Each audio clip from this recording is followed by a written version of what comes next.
All right, good morning. Welcome to Fantasy Sports today here on SportsGrid. It's our second hour of the show. In case you missed our first hour, you can always stream us. Go back and watch the first hour talking some fantasy baseball. We hit on the NFL draft as well. Of course, the draft's coming up next Thursday, so we'll have a lot of coverage throughout the day on that. And then next Saturday morning, we will cover the NFL draft, all the results from the first and second day of the NFL draft as well. We got Tom Vecchio in the house for George, who's got the week off. And Tom, let's take a look at the updated odds to win the most valuable player. You generally don't see this often a player this big a favorite to win any award in baseball, but it's kind of where we're at with Aaron Judge and honestly with Ohtani moving to the NL a couple of years ago. So Judge is minus 350, and we're going to have to find somebody better than the bet than this guy. 7 home runs, 22 runs driven in, 2 stolen bases, off to a great start. But I think the bottom line for this is that the one name that's popped in here, let me see if he's on the board there. The one name that's popped in here is Soderstrom. Is he on the board? I can't even see. Yeah. Okay. So he is 50-1. That was the name that I was alluding to before. I mean, there's no way this guy's winning the MVP.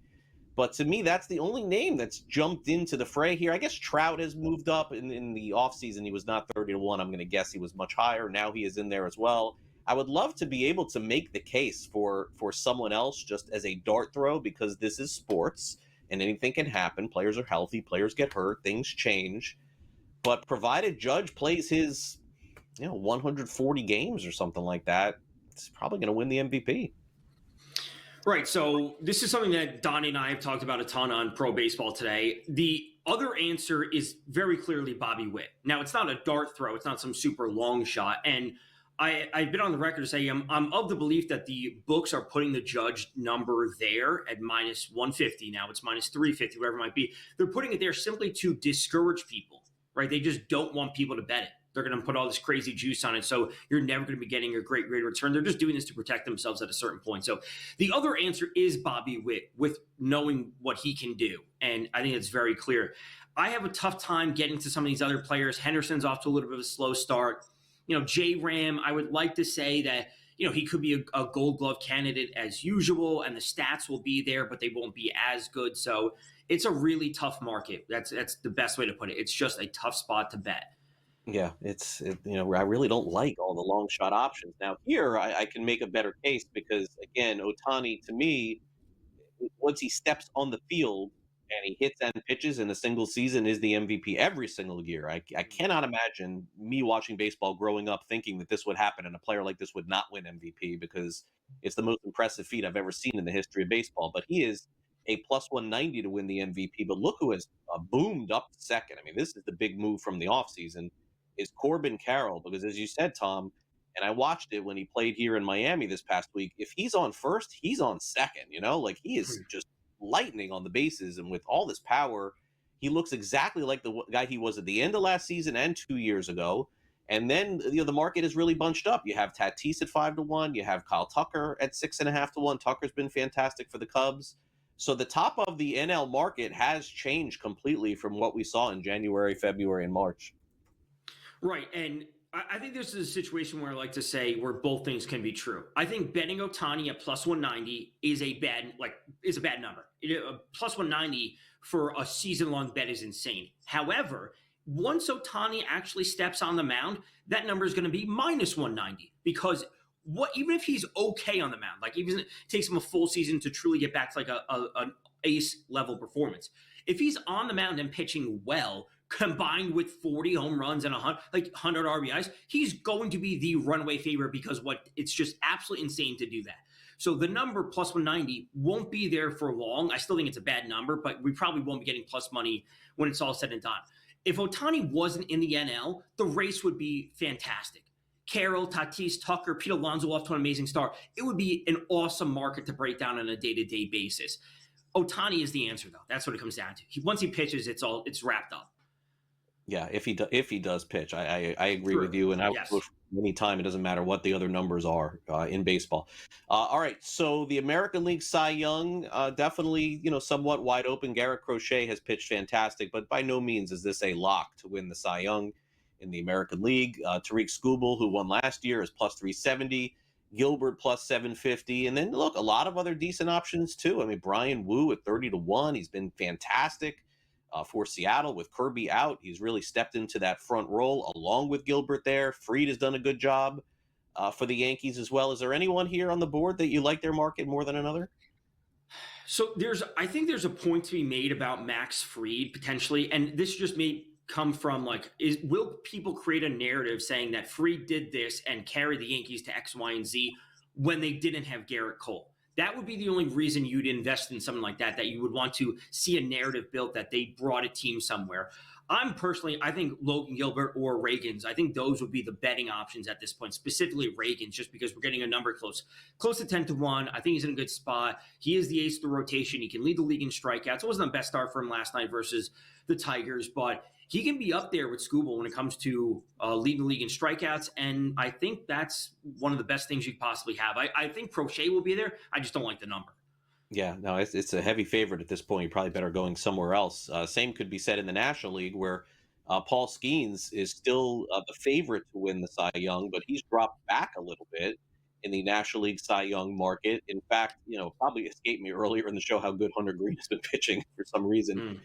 That Yamamoto was the favorite. I guess he's the favorite in my mind, but I think I made that pretty clear. I mean that's the guy that I would bet right now, Tom. I would bet Yamamoto to win the Cy Young. The number is still good to me at 5-1. Green could be fantastic. I don't think he's going to be as good as we've seen. Skeens is fantastic too, and he's a popular player. He'll get that popular vote. But of all the guys listed there, I think this is a great number with Yamamoto at 5-1. Absolutely agree. Like I think Green will regress at a certain point. He's been off to a phenomenal start, no doubt about it. I think he will regress. Skeens can absolutely win the award. It's just about that number, right? 230. We don't like that. Yamamoto's really that starting point of like he has the skill to get it done. He will have the numbers to back it up, and we're actually getting a good betting number on him. So that's where I would start. We can make the case for a Zach Wheeler. I think I could personally make the case for a Logan Webb. I don't think his strikeouts will be there compared to some of those other pitchers, but he's that player that I think if you're willing to take a longer shot, Webb might be the guy. And I know people are going to say, oh, Strider at 30-1. We've never seen Strider at 30-1. But it would take a lot for him to get back to his form and then kind of close the gap compared to where those other, like, I just don't think he'll catch Yamamoto in terms of counting stats. Yeah, the stats, by the way, I should mention too. I see another name on here who's jumped into the Cy Young picture, Michael King. I mean, this guy's stats are as good as anybody in baseball. It feels like he's still flying under the radar here. It's going to be hard for him to jump so many players, I think, before the end of the season. But going into the year, I think he was like 50 or 100-1. Hope that he has whatever they did with Blake Snell last year. He puts together a second half of the season and that'll have him rocket up the charts, and then will end up in the top 3 before it's all said and done because he has the skill to compete with those top players. He definitely does. He definitely does. And I think it's going to be an evolving market as we go. All right, folks, coming up later today, it's the first day of the NBA playoffs. And for those of you who are getting ready for some hoops, you can catch us at 10 o'clock Eastern, betting above the rim. But needless to say, all of our NBA coverage in terms of betting, overs, unders, anything that you would like to get a lean on, make sure you download the SportsGrid app because we have a lot of our information listed there. Just take out your iPhone or your Android, and you can download it. Of course, make sure that you catch our coverage of it. Some really big games today, tomorrow, in the first 2 days of the NBA playoffs. And for those of you who are following the Stanley Cup playoffs, that would be a great spot for you as well. SportsGrid app, it has been redesigned, really fast streaming. Make sure you download it now. It's available, again, for free on iOS and Android. All right, we'll take a quick timeout. When we come back, we take a fantasy preview look at all of the games going on this weekend, including could we get some more high-scoring games at Wrigley Field? Zach Gallen and Merrill hoping that answer is no. We'll be right back.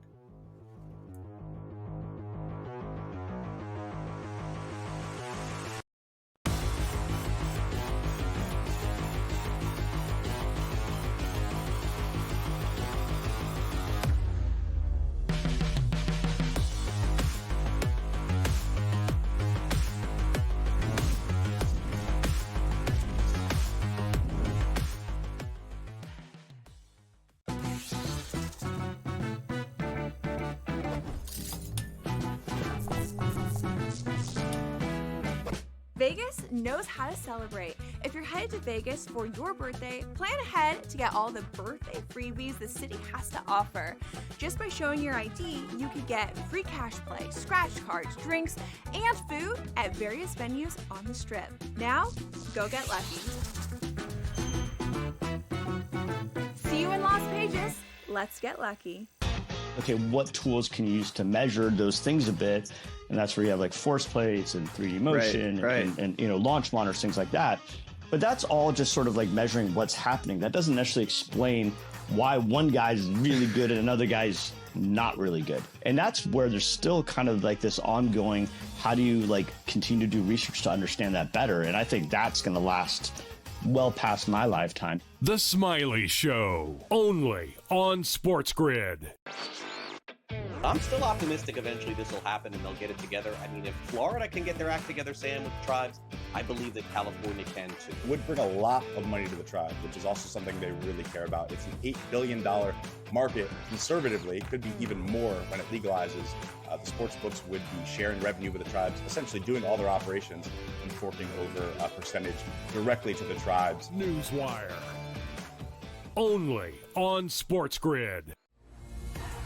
King of the featherweight division for the BKFC. That is King Ty Stewart, who is joining us now, still the champion of the featherweights. Though he did get dominated, he was still throwing big shots. He landed a lot bigger shots on Palomino than he did me, and I wasn't really impressed. Palomino's getting older. He is definitely a former GOAT.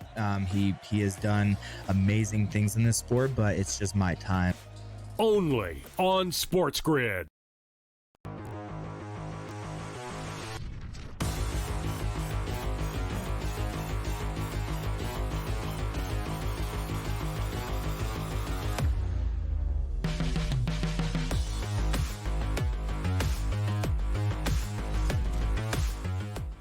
Welcome back to Fantasy Sports today here on SportsGrid. Time for our previews of the weekend here on FST. And by the way, for those of you checking out our fantasy content, make sure you tune in Sunday morning for Joe Pisapia and Matt Stryker coming up 10 a.m. Eastern. All right, Tom, let's take a look at the matchups this weekend. We'll start with Philadelphia. The Marlins are at the Phillies. Cal Quantrill and Taijuan Walker are your starters today. Connor Gillespie, Jesus Luzardo are the starters tomorrow. Unfortunately, the Marlins, for me, don't like to see them losing. They've lost 4 games in a row. I mean, look, this is just a really tough matchup against the Philadelphia Phillies. We saw it again last night. They got to Sandy Alcantara early and often. And, let's just call it what it is. I mean, the Marlins do not have Max Meyer on the mound. They do not have Edward Cabrera on the mound. There's not going to be a ton of swings and misses in Philadelphia, so it's a little bit of a danger zone this weekend. Yeah, absolutely a dangerous spot for them. You were hoping with Sandy on the mound last night that they would be able to get that win, and then whatever happens in the next 2 games, whatever it might be. I think you fire up Walker and Luzardo especially. Like, it's just a fun matchup anytime a pitcher's going up against his former team. Cal Quantrill, I wouldn't mind as a streaming option if you're playing, in daily pickups, just because if he keeps the ball down, right, you're hoping he can get through 5, only 2, maybe 3 runs. Like, he won't blow up your ratios, but I would not be starting Connor Gillespie. I think Quantrill's a fine streaming option. All right, we've got the Royals taking on the Tigers this weekend. Let's look at those pitching matchups. On Saturday, we have Seth Lugo. And Lugo, of course, coming off a great year last year. We'll see what happens at the end of this year. He takes on Casey Mize. Michael Wacha is the Sunday starter against Tariq Skubal. We don't need to advise fantasy players on Tariq Skubal. He'll be in their lineup, Tom. Yeah, I think it's a go ahead for, I'm going to say all pitchers in this matchup. Like, all 4, go ahead and start. Obviously, Skubal is the easy answer, but the Kansas City offense is doing nothing. Absolutely nothing. They're not the offense they were last year. They are really, really struggling. They didn't get to Jackson Jobe last night. They got some runs late in the 9th inning. I think what we've seen from Mize is good to start the year. Obviously, a pitcher that was highly touted, dealt with some injuries. You could fire him off this today. Lugo's been great. Wacha, he's not going to be piling up the strikeouts, but he had a good start last week versus the Yankees. I think you fire them all. All right, so what does the weather look like this weekend and the wind? I mean, this is really the key here. I don't know how to advise anything with Wrigley Field without knowing that. I mean, what a wacky game was played yesterday, but I mean, the matchups do favor the Diamondbacks, I would think. I mean, they have Zach Gallen on Saturday and Merrill Kelly on Sunday, and Ben Brown starts for the Cubs. Cubs can hit the ball, though. I mean, this is sort of the issue here. And, far be it from me to try to predict the wind for a Sunday game, Tom, on a Saturday. I'm not going to do that. Right. So I am looking at today's weather. Temperature in the low 50s with wind blowing in at near 10. So it does set up to be quite different than yesterday. Not going to see 24 runs. If we saw it, I would say even half that would be a ton. I would say this game finishes today with fewer than 10 runs overall. These are good pitchers. Like maybe Tyone's not a Zach Gallen kind of quality, but Kelly had a good start, last week or during the week versus the Marlins, if I remember correctly. But this is a good spot for all of them, essentially outside of Jameson Tyone. Yeah, would agree. All right, so really good pitching matchup anytime you have Seattle, because basically 4 of their 5 guys are potential aces. When Kirby's back, then it'll be 5. Luis Castillo against Jose Barrios. What a matchup later today in Toronto. And then Logan Gilbert, who's also been great for Seattle, he goes up against Easton Lucas. Lucas has been, I think I may be wrong here, but I feel like it's been one good, one bad, one good, one bad for him. Right. And as you alluded to at the beginning of the show, not super sold on the Blue Jays, right? Not super sold, especially the bottom portion of our lineup have some real holes in them. I'm not too convinced that they're going to be an offense that's going to be putting up a consistent amount of runs. I think we see other areas of the AL East, which we'll get into, that are far more dangerous compared to the Blue Jays. Point notwithstanding, I think this is all systems go on basically all these pitchers outside of Easton. What we've seen from Barrios at times can be a bit concerning, where he doesn't pile up the strikeouts as we thought he was when he was with the Twins, and he can get hit hard sometimes. The home runs will be there, but ultimately the Mariners lineup is one that doesn't really scare me too much, and what we get from the Mariners pitching is awesome all the time. Everyone's a go outside of Easton. All right, now let's get to this weekend's matchup. Really good offensive matchup, you would think, maybe, but it is Hunter Green weekend. So Hunter Green gets the Orioles on Saturday against Brandon Young. I believe this is his first career start. That's where the Orioles are at this season, just already thin with the pitching, which is kind of crazy. And then the same, I guess, could be said. Carson Spires starts for the Reds against Charlie Morton. So we're going to get a look at some young pitchers. We don't see that often. Yeah, these two matchups are all over the place. Like, as we said, Hunter Green has been awesome. Abbott had 11 strikeouts last night in 6 innings for the Reds, and the Orioles offense has been really hit or miss this season. Like, we have super high expectations coming into the season for them, and you think they'd be putting up at 4 runs, 3 runs at a minimum every single game, but we're seeing some wider range of variance from them. So I think Hunter Green's in a great spot. Young making his first start, obviously it's a complete question mark at this point. The Reds offense can be good. They can be shut down at times. I would stay away from there. Spires, another young pitcher, take it what you will. If you think that the Orioles are going to run into some bad variance, I think that's fine. Charlie Morton's a really tough one. He has looked pretty average to below average to start the year, and I just would not start him against the Reds. All right, it is Washington at Colorado. I guess it's James Wood weekend in Denver. I mean, I would assume that there's going to be some bombs being hit. I mean, these are not great pitching matchups across the board. Brad Lord is starting for the Nationals. You heard about him in the offseason, was thinking about not playing baseball, doing some other stuff against Kyle Freeland. Jake Irvin against Sensatella, and then they'll try to get 2 games in on Sunday. I mean, this is just a juicy matchup for Washington. I would expect some fireworks for them. Rockies, I don't think so. Yeah, so it's a doubleheader tomorrow, and we'll have to talk to Sam in the break. I believe Mackenzie Gore is starting today for Washington, so he's awesome. It's a great matchup for him. Great for Gore. So yeah, I have 3 games against the Rockies in a 2-day set, all Washington pitchers, fire them all up. We'll get to some of the rest of this on the other side of this break. All right, we'll be right back with more fantasy sports today. We'll dive into Guardians and Pirates, Cardinals and Mets up next.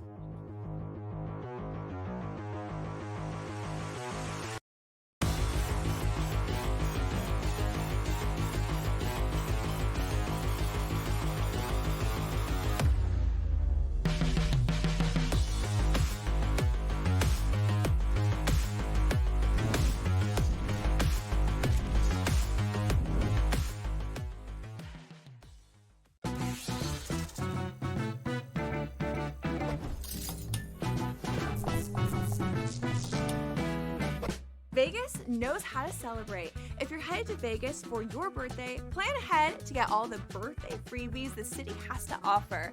Just by showing your ID, you could get free cash play, scratch cards, drinks, and food at various venues on the Strip. Now, go get lucky. See you in Las Vegas. Let's get lucky. Okay, what tools can you use to measure those things a bit?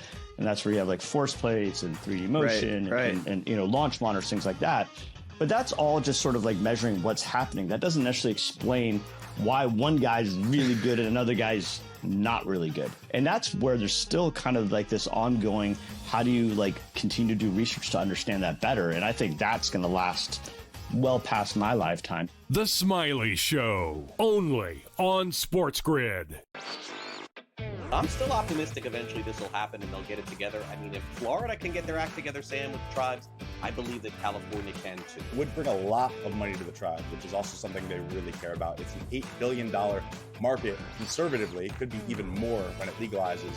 The sports books would be sharing revenue with the tribes, essentially doing all their operations and forking over a percentage directly to the tribes. Newswire, only on SportsGrid. King of the featherweight division for the BKFC, that is King Kai Stewart, who is joining us now, still the champion of the featherweight. Though he did get dominated, he was still throwing big shots. He landed a lot bigger shots on Palomino than he did me, and I wasn't really impressed. Palomino's getting older. He is definitely a former GOAT. He has done amazing things in this sport, but it's just my time. Only on SportsGrid.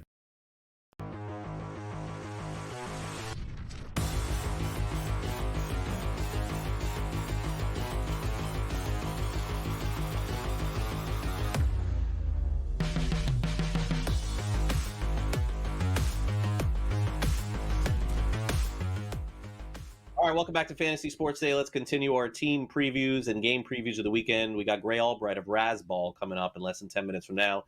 All right, so let's dive into this battle this weekend between Cleveland and Pittsburgh. Probably favoring Cleveland in virtually every single category except for Saturday's matchup with Paul Skeens. Ben Lively and Skeens today in Pittsburgh. Skeens pretty outspoken with comments this week saying it's time to win. It's time to win for the Pirates.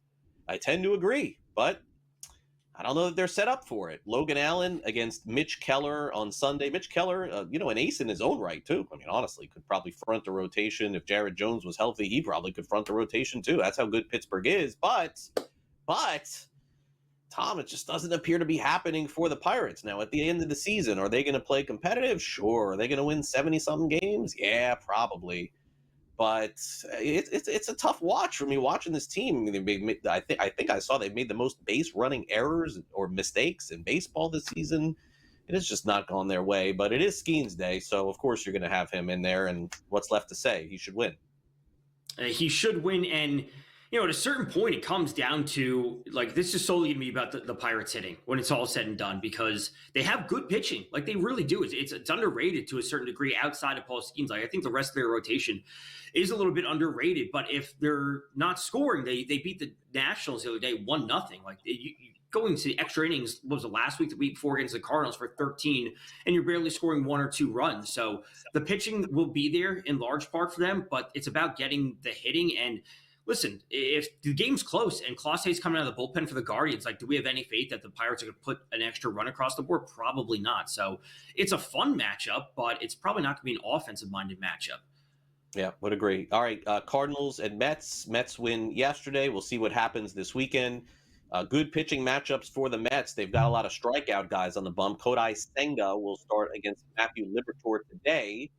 And then on Sunday, we've got Sonny Gray going against Clay Holmes, who's honestly been a pretty intriguing fantasy pitcher this season, Tom, because it seems like every time he's out there, he's just striking out a bunch of guys and doing what he did out of the bullpen. But the length of Holmes getting into these games deep has been kind of the question. But I think the Mets are a heavy favorite this weekend. Yeah, heavy favorite, and they should be. The Clay Holmes part is interesting because, like you said, obviously it closed over the past few years with the Yankees, and what we get from him on a start-to-start basis, I think should be relatively consistent, but as you alluded to, it's the length. we could get 4 or 5 innings from him. We get 8 strikeouts in those 5 innings, but we're not going to see him go past that. We're not going to see him maybe be in a spot to pick up a win or pick up a QS, whatever it might be. And, the Cardinals offense got off to a super hot start. I think they were a good team. They may not be great, but the top portion of that lineup, they're putting the ball in play. And I think that would be more of an issue for Holmes rather than Senga. And obviously, Sonny Gray is great on the other side. It's probably an underrated matchup when it's all said and done, but it's certainly not the one to tune into if you had to pick one this weekend. All right, we've got the great matchup this weekend with the Dodgers and Rangers. It'll be interesting to see how Roki Sasaki does. It feels like Sasaki is having Yamamoto's April from last year, up and down, in and out. Against Eovaldi, that's today, and then Glass now more consistent. By the way, Tyler Mahle has been fantastic for Texas. I did not see that coming. Yeah, did not see that coming. And listen, he pitched, fewer than 20 innings in each of the past 2 seasons dealing with injuries. So just simply him being out there, it's great to see him be healthy and be out there. The fact that we've seen him be out there and be great, that's a great spot to see. And probably a player that went undrafted in a lot of leagues. You should probably still pick him up, still stream him. I wouldn't say stream him against the Dodgers, but just in general, with him out there, we know they need some help in the rotation. Leiter's still working his way back. They had to bring up Pat Corbin. But this is the series to watch this weekend. I think this is potentially a World Series preview. Sasaki needs to find that consistency. He's striking out hitters with the one pitch, but if he's not having that one pitch, the walks are an issue with him. So getting it there. And Eovaldi is he just like the most consistent veteran pitcher that we possibly have, like goes undrafted in leagues and is just so good? We've got the matchup with the Padres and Astros set to go off later today. Michael King and Dylan Cease are the starters this weekend. Wow, for San Diego. Those are some good starters there. Hunter Wesneski starts for Houston, and then Framber Valdez on the mound on Sunday. You talked about a World Series preview. I don't know that this is one of them, but a really good matchup, both games.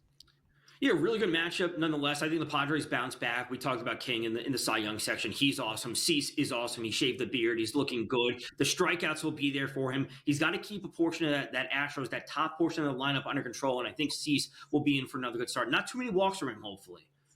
All right, we'll take a quick timeout. Coming up next, our friend Gray Albright joins us from Razzball to recap the fantasy weekend. So make sure you stay with us here on SportsGrid, watching fantasy sports today.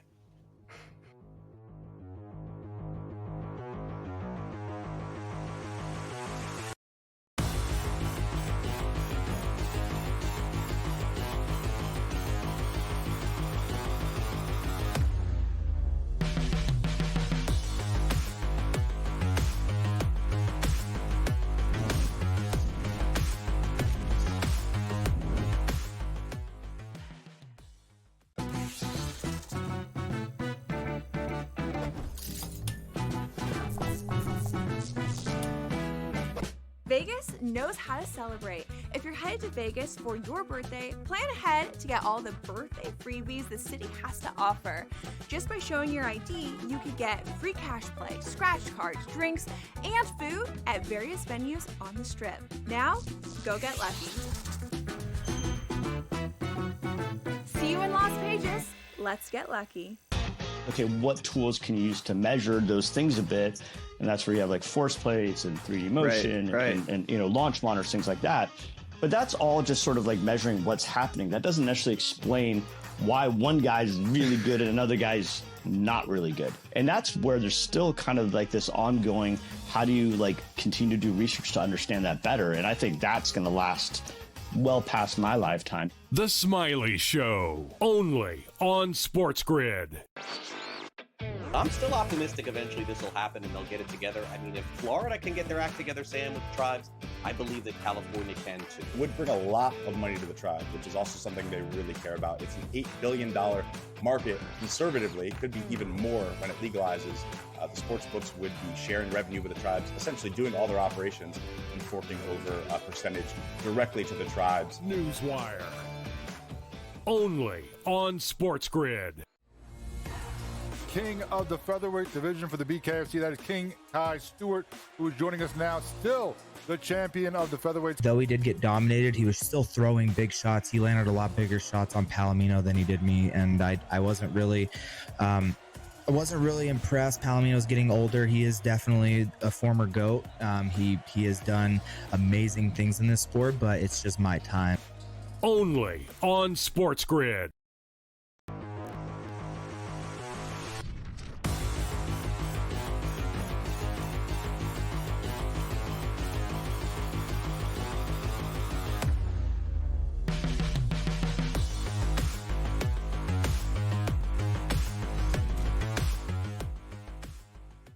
All right, welcome back. Fantasy Sports Today here on Sports Grid. Make sure you get a membership over at razzball.com because they're going to help you set your lineups each and every week with the Streaminator and Lineup Optimizer. And Gray Albright is kind enough to wake up with us each and every Saturday morning.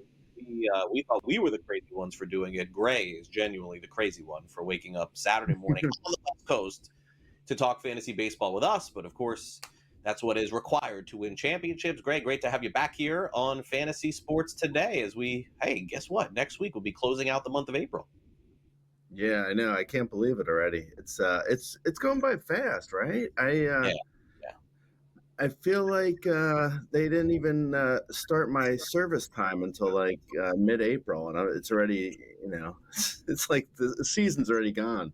Yeah. So, I want to start with, basically because I left him out earlier in Hunter Green. I left him off the grid. I was saying that I think personally Yamamoto to me is the guy that like I would pick moving forward to win Cy Young. But, Hunter Green is getting the most love. He'll pitch this weekend. And, Gray, we've seen this before. Everyone is in love with velocity. So we're glorifying everybody throwing over 100 miles an hour. But, I got to tell you, like, that worries me, man. Like, the guys that are throwing that hard, like Ben Joyce, like Hunter Green, I'm constantly looking and wondering to myself, am I doing the right thing holding a player like this? Am I overvaluing a player like this? Because in this day and age, you see the Cy Young Award possibilities there on our board there. I mean, I hate to say it, but out of those 10 guys, I know we're going to lose like 3 or 4 of them just based on the way that we're developing pitchers at the big league level.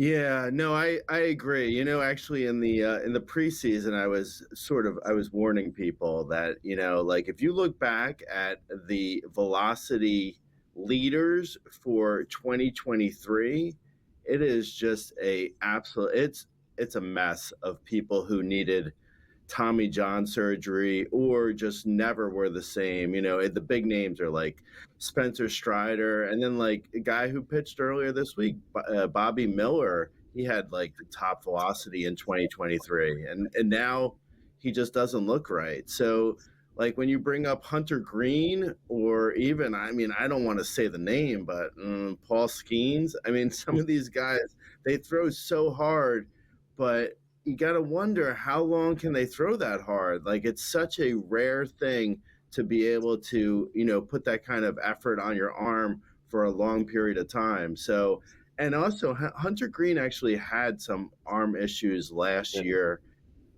So yeah, I don't know. I probably would be selling a bit if you were able to get, at least what his value is right now. I mean, I wouldn't be selling low by any means, but if I was looking to trade Hunter Green, I'd probably want like, a number 1 outfielder or a number 1 corner man or something, worthwhile.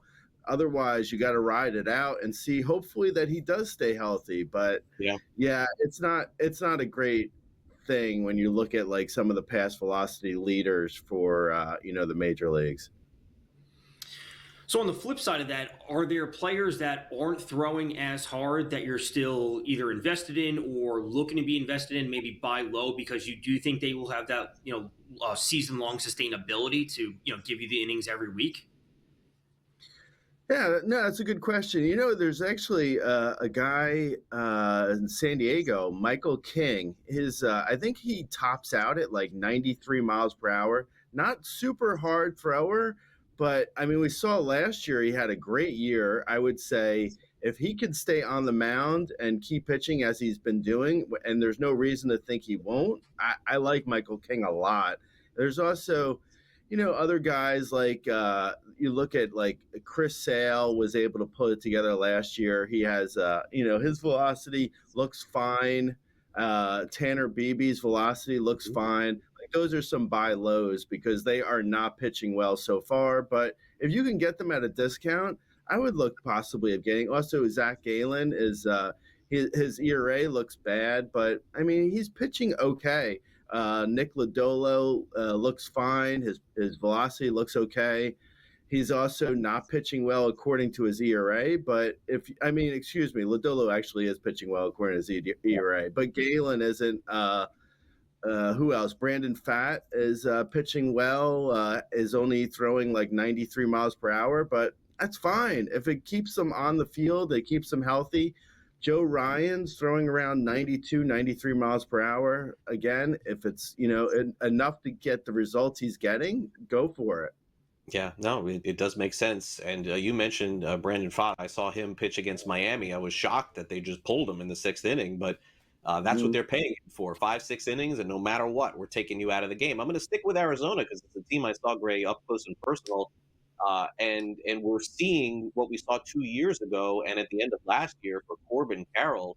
Right now, I would ask you, Gray, I mean, how many players in the player rater could be potentially ahead of him the rest of the season? I mean, it is stunning to me the power that this guy generates. And what's even more stunning is that teams have not figured out that every time this dude is on first base, he is stealing second base. Like, I don't know that there's any other player in baseball where it is like a Ricky Henderson, Vince Coleman, Ellie De La Cruz, Acuna guarantee. He's on first. You may get him out, but he's the only player that I watch and I just see every single time he's just waiting for his pitch and he steals a base. I would think fantasy-wise, this is a monster season coming.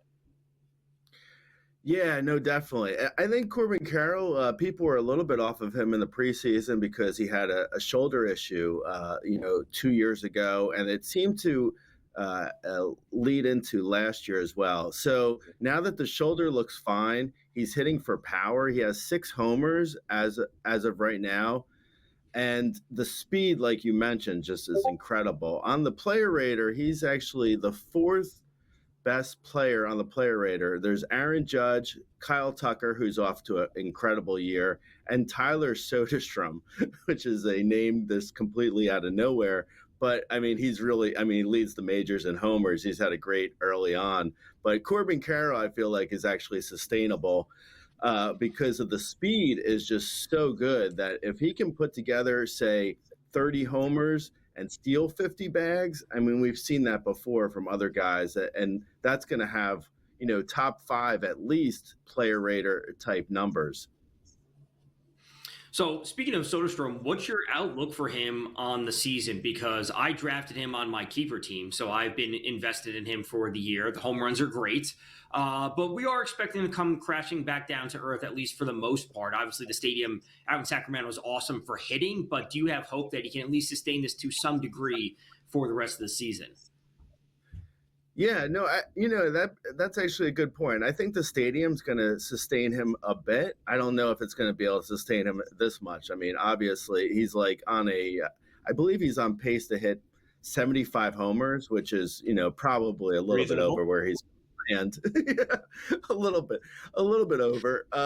If he can get, but I mean, for the price you paid in drafts, if he can get to 37 to 42 homers this year, and also he is only at a 17% strikeout rate. So if he's able to hit, say, 260 with 40 homers, I mean, that was basically what you were praying you were going to get from, say, Matt Olson, which it looks like you're not going to get from Matt Olson. So the fact that Soderstrom is that's like top 25 overall type numbers, a top 3 corner man at first base. That's phenomenal. It's like you really lucked into it if you have Soderstrom on your team right now.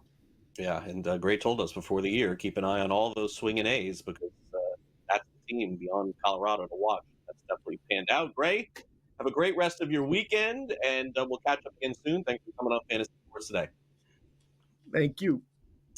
Gray Albright of Razzball. Get a membership over at razzball.com. You for the rest of the fantasy baseball season. We'll take a quick time out. We'll play a little game of buy or sell next. You're watching Fantasy Sports Today. Mish in with Tom Vecchio, and we'll be back right after.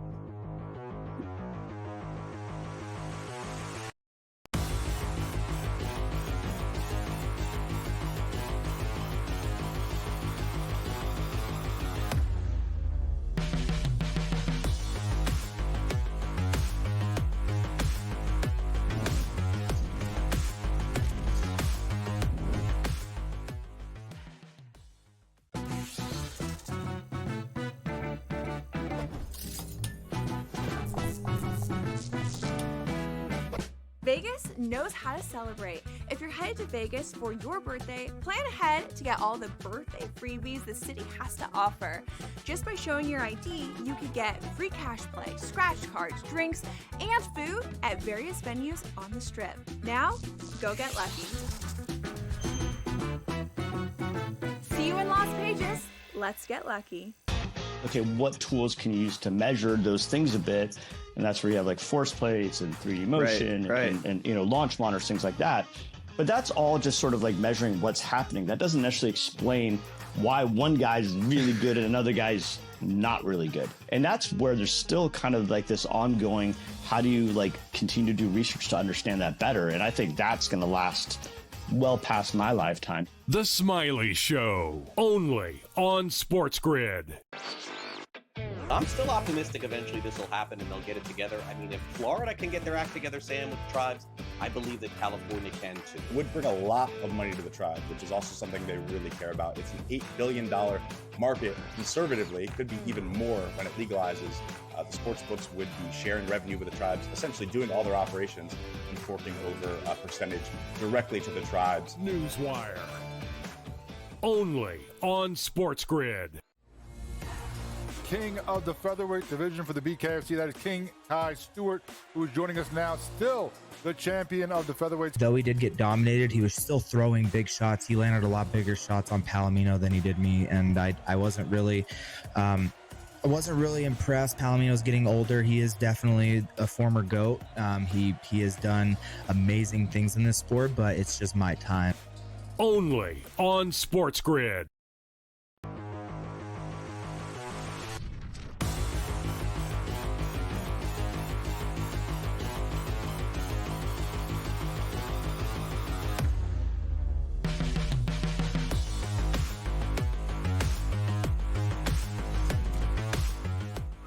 Welcome back to Fantasy Sports today here on SportsGrid. We got about 15 minutes to go betting above the rim coming up real soon, so make sure you stay on the grid for that.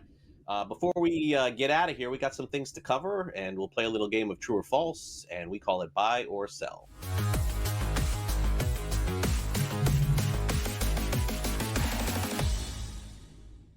All right, Tom, you know how this game works? If not, I'm going to explain it to you, and maybe for all of our viewers out there as well. We're going to have a statement here, and it's basically true or false. Instead of using true or false, we're going to play buy or sell. Buy is the green button. Red is the sell button. So you got to pick one of those before we go. There you go. Okay. So let's get started here, and we'll start with yesterday's game between the Cubs and Diamondbacks, which was kind of a snoozer about halfway through, and then all of a sudden things just got so wild at Wrigley Field. 10 runs scored in one inning, 6 runs scored in another inning. It was just insane. And, the finish of it was even more so. It was, sometimes when these games are on during the day at Wrigley Field and they're the only game, people tend to watch it a little bit closer. So let's hit you up. Yesterday's game between the Cubs and Diamondbacks will go down as the game of the year. I'm buying this. And from an entertainment perspective, I think that has to be the answer. This is not to say we're not going to get some late season game between the Yanks and the Sox when they're both fighting for playoff, or the Dodgers and the Padres. But as of now, I want to buy into this because we could see a similar result, especially from the NL West or a Phillies-Mets match of the NL East. But those games would end 2-1, and the game of the year would be because of the pressure and the circumstances of where they are potentially in the season in August or September. But as of now, from an entertainment perspective, it's absolutely game of the year. Yeah, I mean, I thought it was a great game. I can't say that it will be the game of the year. I mean, we're way too early on in that. Now, has it been the game of the year thus far in baseball? I'm trying to think it through. Yeah, I mean, it probably has been. I feel like the second most popular game of the season had to be when we were introduced to the torpedo bats. I think that's been maybe the most popular game of the year thus far. But as far as the best played game, I definitely think it is this one, but we got a long year to go, so I'm going to say sell. Okay, so the career season for Elly De La Cruz, it happened last year. One of the most popular players in baseball as well. And a lot of guys are stealing bases again, and some of them seem like they may be able to steal more bases than Elly De La Cruz on the Cincinnati Reds. So I will ask you this question, Tom. Buy or sell? De La Cruz will lead the league in steals this season. Sell. I sell on this. I'm not going to say it's already because he's just a handful behind, but there's another Cruz that could easily lead the league in steals, and that's O'Neal Cruz. But like you said, there are a lot of players stealing. Pete Crow Armstrong, I think, is always a viable option. Victor Scott, who we know it can be very good. I think that's where we'll see things end up. The fact that he did so last year and he was the odds-on favorite to lead the league in steals this year, I just don't see it repeating. And frankly, there's going to be a point where maybe the Reds need to protect him. Like, they need him to be healthy. You don't want him potentially risk himself on any further injury if they're going to make a push for the playoffs. Yeah, I mean, I think he'll catch fire. I'm going to buy this. And the Reds went for about a week and a half without basically scoring a run. I do think as the weather heats up, he will get on base more. It has been, as I've said, a wintry April in a lot of different locations. And I can't quite figure out why the Reds, especially at home, are not hitting like they have in the past. And I'm just going to put it down as weather and nothing else. So I'm going to say De La Cruz at the end of the year does it. The competition, and Tom brought up a great point. O'Neal Cruz certainly off to a great start too. But I'm going to end up buying this, and I think 85 steals again for Elly De La Cruz, somewhere along those lines. Yeah, why not? All right, I mean, so it's a huge number. Yeah, why not though? It's 9:48. We're almost done. I'm throwing crap out there. All right, so let's go to the Sacramento A's, who have just been clobbering the ball at home. And the big offensive surprise in all of baseball this season has been their first baseman, Tyler Soderstrom, who is off to a fantastic start. Are you buying this start, buy or sell? He'll hit 25 plus home runs this season. I have to buy this one, and he's already, let's say, a third of the way there. Let's just call it roughly what it is. And I don't think the rate will continue. I think that's very reasonable to say he's not going to be at this rate. But, we're at a certain point, or we will get to a certain point where he may just get there by attrition, essentially, right? Where it's not going to be at this consistent rate, but you're going to play games out in Sacramento. The weather's going to be even nicer than it is now, and they will be there. So if the number was 30 or 35, we may have a different conversation, but I think 25 is a fair number. I think he gets to like 32 when it's all said and done. Yeah, gotta buy this. Easy one here for me. And it may not even be so much about the player, although I do want to give him credit. But look, they have a lot of mashers there, Rooker, Butler.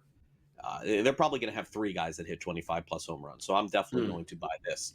Okay, so the San Francisco Giants have also been hitting the ball far better than anybody would have predicted in the month of April.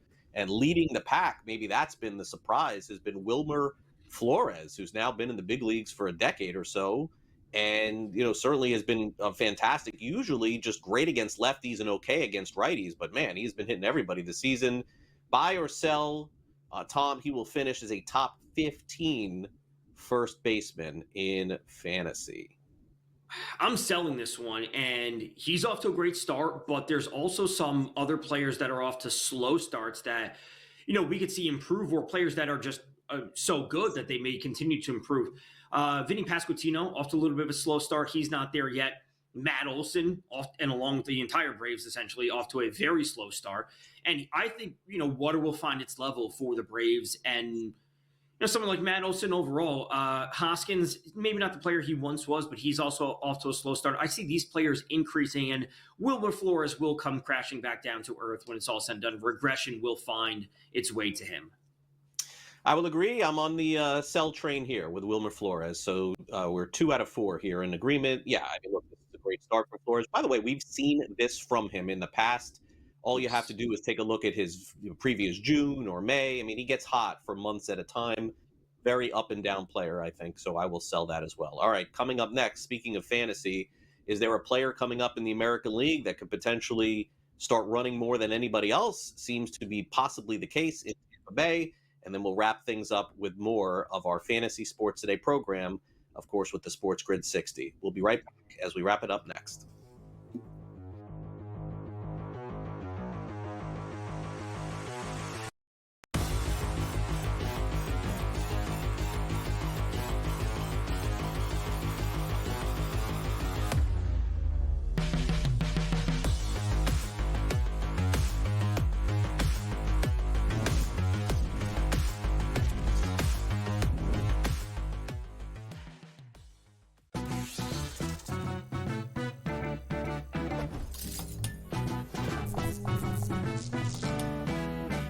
Vegas knows how to celebrate. If you're headed to Vegas for your birthday, plan ahead to get all the birthday freebies the city has to offer. Just by showing your ID, you could get free cash play, scratch cards, drinks, and food at various venues on the Strip. Now, go get lucky. See you in Las Vegas. Let's get lucky. Okay, what tools can you use to measure those things a bit? And that's where you have like force plates and 3D motion and launch monitors, things like that. But that's all just sort of like measuring what's happening. That doesn't necessarily explain why one guy's really good and another guy's not really good. And that's where there's still kind of like this ongoing, how do you like continue to do research to understand that better? And I think that's going to last well past my lifetime. The Smiley Show, only on SportsGrid. I'm still optimistic eventually this will happen and they'll get it together. I mean, if Florida can get their act together, Sam, with the tribes, I believe that California can too. It would bring a lot of money to the tribe, which is also something they really care about. It's an $8 billion market. Conservatively, it could be even more when it legalizes. The sports books would be sharing revenue with the tribes, essentially doing all their operations and forking over a percentage directly to the tribes. Newswire, only on SportsGrid. King of the featherweight division for the BKFC, that is King Kai Stewart, who is joining us now, still the champion of the featherweight. Though he did get dominated, he was still throwing big shots. He landed a lot bigger shots on Palomino than he did me, and I wasn't really impressed. Palomino's getting older. He is definitely a former GOAT. He has done amazing things in this sport, but it's just my time. Only on SportsGrid.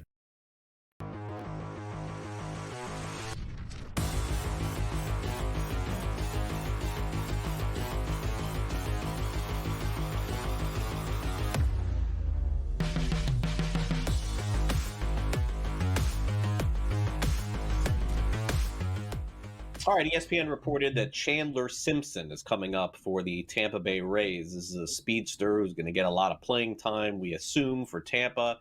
104 steals and 110 bases. For those of you who are playing in the deeper formats, especially the AL format, this may be a player to potentially take a look at, Tom.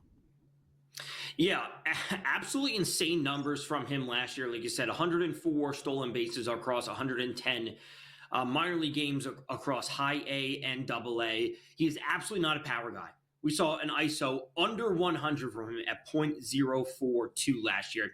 He also doesn't strike out, which is great. A sub 9% strikeout rate is awesome to see. He puts the ball in play. He has a high BABIP. It was over 370 last year in the minors. He gets on base. He steals. His OPS isn't going to be massive, but he's not going to strike out. I think this is an easy, just go get him, plug and play. You'll pile up the steals. There are weeks that if they play 6 games in a week, he can have 10 steals in a week. All right, as we wrap up the show, it's time now for 60 seconds of commentary from me and Tom. We'll let Tom start us off. It's time for the Sports Grid 60.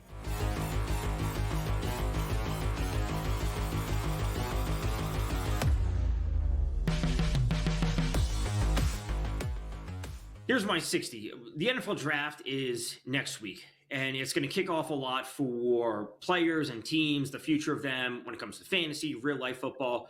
The whole draft process is terrible. The pro days for players are a complete waste of time. Like I legitimately believe it is an entire waste of time to bring all these people out there, all these cameras out there, and to have a player run around in shorts and run over some pads on the fields, throw the ball, catch the ball with no defenders. We can literally look at what they did against real competition. Like Ashton Genty's pro day doesn't change anything about him. He was awesome, setting records, breaking records against real competition, and did that in real games. Him doing a shuttle drill or a broad jump or whatever proves nothing. This is not to say that the combine isn't useful, but specific pro days are a waste of time. We've seen so many Zach Wilson looked amazing in his pro day. How good was he? He's horrible. Now, Genty is amazing, and he will be amazing. And we don't need to see Sanders go out there and throw the ball to some outside the numbers receiver that's not being covered. We saw him do that in games. It's a complete waste of time. Do the combine, get rid of pro days. No use for them. We saw an interesting development this week in the NBA. They created these play-in NBA tournament games to make things more exciting and give teams that were really right outside of the playoffs an opportunity to get in and basically create more of an emphasis in the regular season. So the question is, did it work? The Miami Heat, with the worst record in the history of the NBA to ever make the playoffs, being 8 games under 500 and being the 10 seed going in, have now worked their way up to play Cleveland in the NBA's first round. Now, selfishly for me, that's amazing living in South Florida. But for the rest of the NBA, you have to kind of take a look at this thing and either think one of two ways. We can reward ourselves for having a bad regular season and just somehow getting hot at the end, or we can penalize teams for just really not caring during the regular season and don't give them this opportunity to have a better end of season play in than opposed to the regular season. I don't know which way this is going in the future, but certainly I think it is great for fans in the city, but not really great for what the NBA tried to create here, which is definitely rewarding mediocrity as opposed to rewarding teams that played very hard during the regular season. Not to say the Heat didn't play hard, but I mean, my gosh. I mean, basically every team now in the NBA has a shot to get in the playoffs.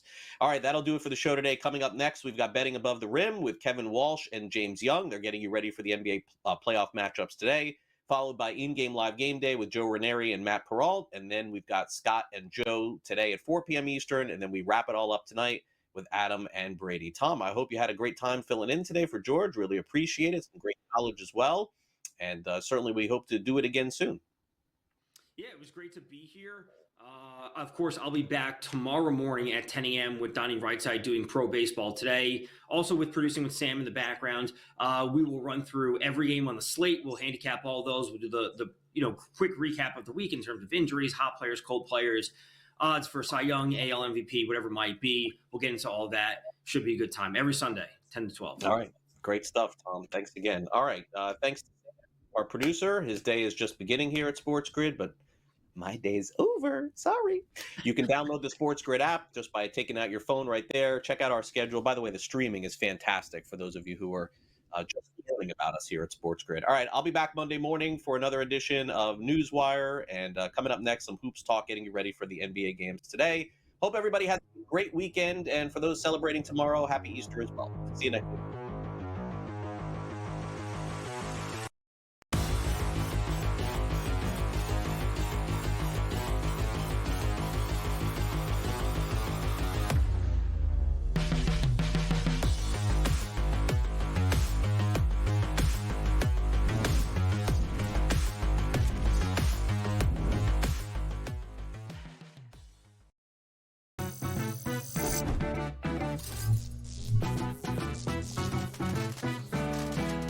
Want to play roulette? Here's a tip. European roulette has a lower house edge than American style. The lower the house edge, the better shot you have at winning. Most online casinos offer European roulette. So, if I were you, I'd get spinning. Now, go get lucky. See you in Las Vegas. Let's get lucky. Okay, what tools can you use to measure those things a bit? And that's where you have like force plates and 3D motion and launch monitors, things like that. But that's all just sort of like measuring what's happening. That doesn't necessarily explain why one guy's really good and another guy's not really good. And that's where there's still kind of like this ongoing, how do you like continue to do research to understand that better? And I think that's going to last well past my lifetime. The Smiley Show, only on SportsGrid. I'm still optimistic eventually this will happen and they'll get it together. I mean, if Florida can get their act together, Sam, with the tribes, I believe that California can too. Would bring a lot of money to the tribe, which is also something they really care about. It's an $8 billion market. Conservatively, it could be even more when it legalizes. The sports books would be sharing revenue with the tribes, essentially doing all their operations and forking over a percentage directly to the tribes. Newswire, only on SportsGrid. King of the featherweight division for the BKFC. That is King Kai Stewart, who is joining us now, still the champion of the featherweights. Though he did get dominated, he was still throwing big shots. He landed a lot bigger shots on Palomino than he did me, and I wasn't really impressed. Palomino's getting older. He is definitely a former GOAT. He has done amazing things in this sport, but it's just my time. Only on SportsGrid.